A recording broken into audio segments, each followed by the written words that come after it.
నమస్తే, welcome to whistle. నేను మీ స్వాతి.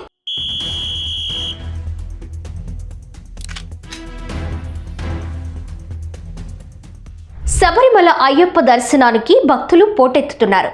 తొలి 2 రోజుల్లో అయ్యప్పను 2 లక్షలకు పైగా స్వాములు దర్శించుకున్నారు. ఆలయ ద్వారాలు తెరుచుకున్న వెంటనే భారీ సంఖ్యలో భక్తులు శబరిమల చేరుకున్నారు. స్వాములతో అయ్యప్ప సన్నిధానం కిక్కిరిసిపోయింది. క్యూ లైన్లు భక్తులతో కిటకిటలాడుతున్నాయి. ఇక 18 మెట్ల వద్ద భక్తుల సంఖ్య అధికంగా కనిపిస్తోంది. స్వామి దర్శనానికి గంటల కొద్దీ సమయం పడుతోంది. ఫలితంగా క్యూ లైన్లలో తొక్కిసలాట వాతావరణం చోటు చేసుకుంటుంది. పలువురు స్వాములు స్పృహ తప్పి పడిపోయారు. వీరిని ట్రావెన్స్కోర్ దేవస్థానం బోర్డు సిబ్బంది హుటాహుటిన ప్రాథమిక చికిత్స అందించారు. పరిస్థితి విషమంగా ఉన్న వారిని మెరుగైన చికిత్స కోసం కోజికోడ్ మెడికల్ కాలేజ్ ఆసుపత్రికి తరలించారు. అక్కడ చికిత్స పొందుతూ ఓ మహిళా భక్తురాలు మృతి చెందారు. ఆమె కోయిలాండ్ నుంచి వచ్చినట్లు బోర్డు వెల్లడించింది. ఆమె మృతదేహాన్ని బోర్డు ఖర్చుతో స్వస్థలానికి తరలిస్తామని టీడీపీ తెలిపింది.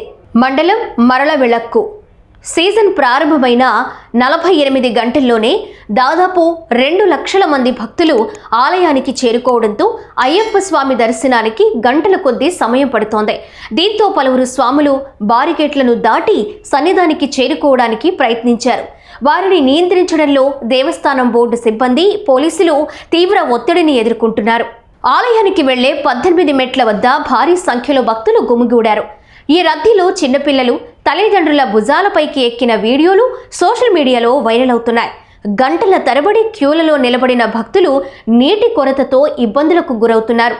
భక్తులకు ఇబ్బంది లేకుండా చూసేందుకు అదనంగా 200 మంది సిబ్బందిని నియమించినట్లు దేవస్థానం బోర్డు చైర్మన్ జయకుమార్ తెలిపారు. సన్నిధానంలో భక్తుల సంఖ్య పెరగడంతో నిలక్కర్ వద్ద రద్దీని తగ్గించడానికి తక్షణ చర్యలు చేపట్టారు. అదనపు స్పాట్ బుకింగ్ కౌంటర్లను ఏర్పాటు చేశారు. పంబా నుంచి వచ్చే భక్తుల రాకపై పరిమితులు విధించారు.